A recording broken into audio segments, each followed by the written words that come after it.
Salut tout le monde, aujourd'hui je vous retrouve pour une nouvelle vidéo. Vous avez vu? Vous avez pas vu? J'ai plus de cheveux! Donc aujourd'hui on se retrouve pour une chronique littéraire. Il s'agit de la chronique littéraire du dernier Guillaume Musso. Je parle de Central Park qui est sorti il y a quelques mois cette année aux éditions XO comme d'habitude. Voilà, donc moi j'ai pris le grand format parce que j'aime bien les grands formats, ils sont grands. Les grands formats sont grands. J'avais déjà fait une chronique littéraire sur un livre de Guillaume Musso. Il s'agissait de La fille de papier. Et là, je reviens donc avec Central Park. Alors, Central Park, c'est l'histoire de Alice et de Gabriel qui se retrouvent menottés à New York, dans Central Park, à 8h du matin. Donc, ils n'ont aucune idée de ce qu'il s'est passé puisque Gabriel était à un concert de jazz et Alice, elle était à une soirée entre copines. Donc, ils se retrouvent du jour au lendemain, propulsés à New York, menottés alors qu'ils ne se connaissent même pas. Je crois que c'est le premier vrai thriller de Guillaume Musso que je lis, puisque dans tous les autres, c'était l'histoire d'amour qui était mise en avant. Que là, non, c'est vraiment l'enquête qui est mise en avant. Donc je ne peux pas vous raconter plus je ne peux pas vous en raconter plus niveau histoire, puisque je risquerais de tout vous dévoiler. Toute l'histoire, en fait, le personnage principal est Alice, et on va petit à petit en apprendre un peu plus sur son passé, sur comment elle est devenue cette personne. Donc les personnages sont adultes, hein. Alice a 38 ans et Gabriel a à peu près son âge. Donc c'est des personnages qui ont vraiment un lourd passé derrière eux. Et donc on les attrape en cours d'histoire et on suit avec eux leur enquête qui les mène un peu partout dans New York. Ce que j'aime toujours autant chez Guillaume Musso, c'est la manière qu'il a de décrire une atmosphère particulière pour ses villes et pour ses personnages. C'est vraiment quelque chose que j'adore chez lui, la manière dont il dépeint les lieux, les émotions. Encore quelque chose signé Guillaume Musso. 10 pages avant la fin, on ne sait toujours pas ce qu'il se passe. Les hypothèses s'enchaînent. Il y en a vraiment beaucoup. Le lecteur, on s'en fait plein, on se dit ah mais c'est peut-être ça, ah il s'est peut-être passé ça. Et en fait ce n'est pas du tout ça, il nous surprend vraiment à chaque fois.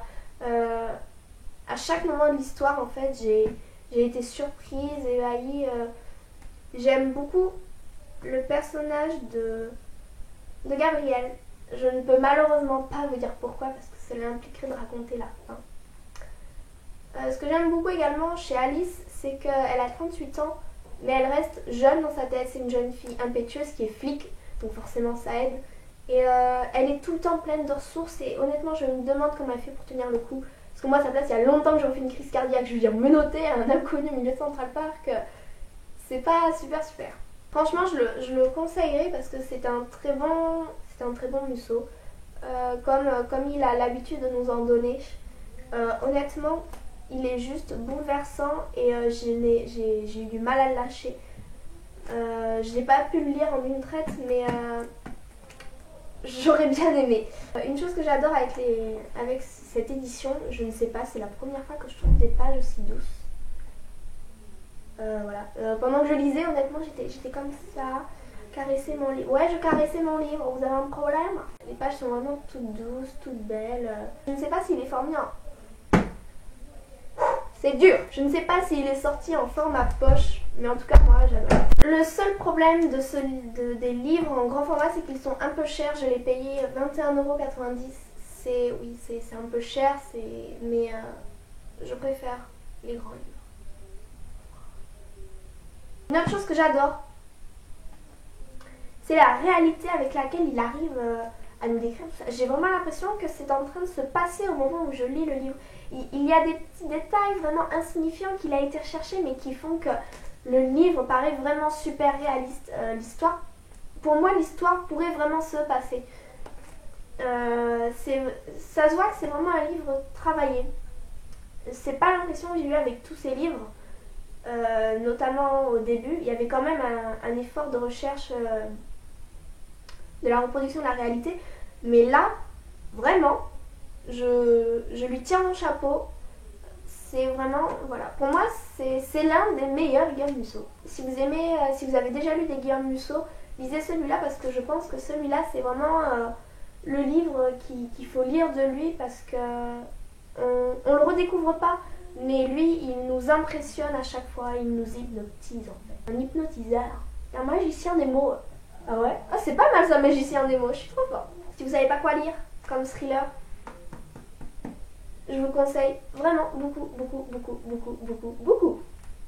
Donc voilà, c'est tout pour cette chronique littéraire qui est assez rapide. Je me suis rendu compte que peu de personnes, enfin vous étiez beaucoup plus présents pour les tags que pour les chroniques littéraires. Alors n'hésitez pas à me dire en commentaire ou par mail ou sur mon compte ou sur le compte Twitter de la chaîne ce qui ne va pas, ce que vous aimeriez que j'arrange, ce que vous aimeriez que je fasse. Donc voilà, parce que les chroniques littéraires c'est vraiment pour vous. Donc n'hésitez pas à me dire ce que vous souhaiteriez voir de nouveau ou de plus ou de... Enfin voilà, j'essaierai de répondre à vos attentes. C'est tout pour cette vidéo, j'espère qu'elle vous aura plu.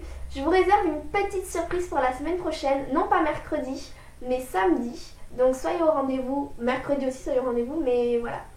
Et j'aurai vraiment besoin de vous sur ce coup-là, donc préparez-vous. Sur ce, je vous souhaite un bon week-end et de bonnes lectures et je vous fais plein de bisous. Et à la semaine prochaine.